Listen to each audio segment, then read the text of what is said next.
Well, friends, how you doing? Day 1532. Hope you're doing amazing on this Monday night. Uh, I just I just finished having a nice chat with my friend CC. Great catch up. And one of the things we were talking about is relationships. And so there was a quote that I heard recently, and I just want to share it with you. And so when you first meet somebody, it may be it may be fireworks, or it may be something that's very calm.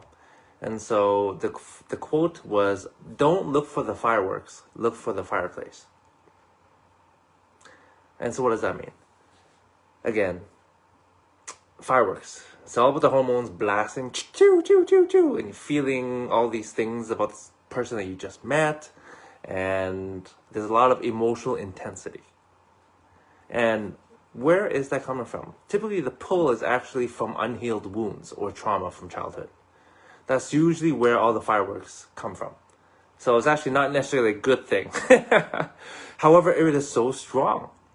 And on the other side, a fireplace is where the person is calm and they're steady. And if you've got unhealed trauma from childhood, then most likely it's probably something that you're not used to, and it's unfamiliar. That's the biggest thing. So the question is, can you be vulnerable with each other?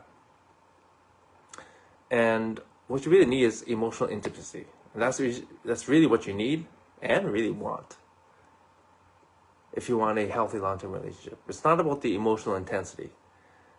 When I was younger, I thought, ooh, I want this person. I need that spark. I want that spark. But now that I've gone through a few of those episodes, it is now a huge yellow flag. It's like, whoa, okay, wake up. Be aware of what's actually going on. Because every time it was very, very highly emotional, the intensity was so high, it was because of some type of unhealed trauma from childhood. And so now, I'm just sharing my experience with you, and I'd encourage you to think about your past relationships. When it was highly emotional, was it a healthy relationship, or was it more maybe trauma bonding or something that was unhealed from childhood? And the thing is, sometimes the strong emotional draw is actually that both people actually have unhealed areas or trauma from childhood. Okay, subconsciously it feels familiar, but unfortunately it's in a negative way. Okay, for example, like the brain's way of actually trying to repeat a dysfunctional emotional dynamic from, for example, an abusive parent or unhealthy parental figure. We sometimes try to correct it in our adulthood, but we don't understand what we're actually doing. The experience itself is new with this new person, but it's actually familiar from our childhood. And it happens so much with people, right? We grow up having this dysfunctional pattern with a certain parent, and it was not healthy. So, but we don't know how to process it as a child because we're still immature. We don't have the capacity to process it. But as adults, we try to recreate that dynamic, and because it's familiar to us, we try to fix it. But the truth is, you can't fix it. We can only work on ourselves. And if there's unresolved stuff, here's the thing. A healthy and safe person who's actually good for you will actually feel boring. You won't have those fireworks. Your nervous system is not firing on all cylinders if you're with a healthy person.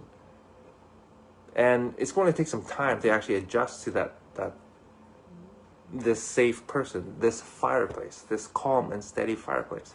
You're no longer in fight or flight mode. And so when you get to know somebody, are you aware of why you may be wanting the fireworks, the emotional intensity, the dopamine, the serotonin, all these neurotransmitters, pop, pop, pop, pop, pop? Do you realize that what's actually going on in your body? I didn't for the longest time. And to be honest, only recently I'm even more aware and really, really understand this stuff. But that's because I'm actually going a little bit deeper, learning through my experiences so that I don't repeat the same patterns over and over again.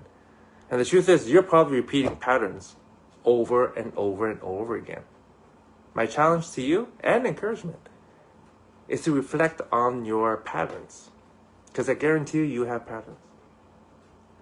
And oh my gosh, recently, just going through some stuff again, I was able to reflect. And you ever get this aha moment, like, oh my gosh, it's like, if you've seen the movie Sixth Sense, Bruce Willis, he didn't understand what position he was in until at the end of the movie it's revealed. Whoosh! It's like, oh my gosh, it's so clear now. It's like, I didn't realize. And that's kind of what I'm feeling now. It's like, oh my gosh, I see myself in a whole different light because I now understand more of what I was going through and why I felt the things that I felt and why I made certain decisions. And wow, it's eye-opening. And so I'm just sharing a little bit about this with you. And again, encourage you to reflect on your patterns to see what you're doing. And is it healthy or is it not? That's the main thing. Okay? But at the end of the day, if you're going through a tough time right now, I say congratulations. Because it's an opportunity for you to learn about yourself, to reflect, so that you can become stronger. Because life will continue to happen to you. The question is, are you going to use your challenges in life to actually become stronger so that you can take on more of life that comes, that inevitably comes? Or are you distracting yourself? Are you numbing your emotions so that you don't have to face them? Because if you don't, guess what? At some point, you're going to have to face them. And again, and again, and again, and again. And at some point, you either have to stop and face them, or you're going to suffer. I hate to say it, but suffer the rest of your life in that area, whatever area that is. That is all for tonight, my friends. Hopefully a little bit of that helps you. It's more of a deeper chat, really, to get into it. And every person is different, but something for you to think about, hopefully. Okay? Have a great night, my friends. See you tomorrow. Bye.